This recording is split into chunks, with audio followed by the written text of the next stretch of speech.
Sa magiging laban nga po ng Yokohama kontra sa koponan ng Shinshu Brave Warriors, kinakailangan ng panibagong sistema ng Yokohama. Yung tandem po kasi ni Yuki Kawamura at ni Kai Soto ay hindi na nagiging effective sa game. And bago natin ipagputol mga kaibigan, please huwag mong kalimutan mag-like and subscribe, no, and pa-hit ng notification bell. Maraming salamat po. Mga kaibigan, alam naman natin na okay ang performance ng ating pambato na si Kai Soto. Sa huling naging laban nila kontra nga po sa koponan ng Ibaraki Robots, very crucial talaga at intense yung naging laban. May 10 games na lamang po sila at kinakailangan maging consistent na yung kanilang pagkapanalo para makapasok pa sa playoffs ngayong season. Pero kung titignan nyo mga kaibigan, no, kinakailangan ng matinding adjustment ngayon ng Yokohama B Corsair. Panibagong sistema dapat na hindi mababasa ng kalaban.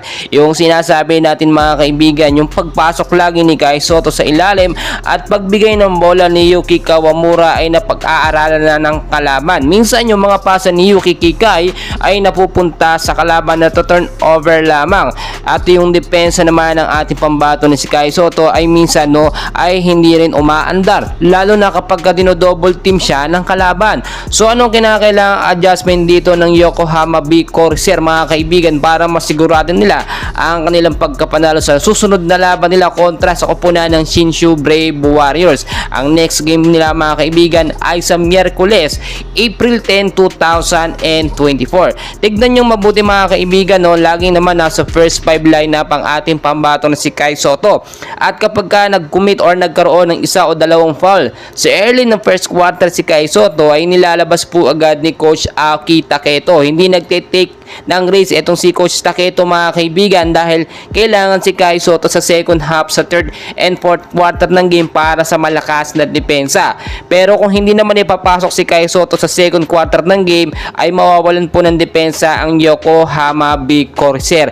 Nakita po natin ang kakulangan sa depensa kapag walang Kai Soto.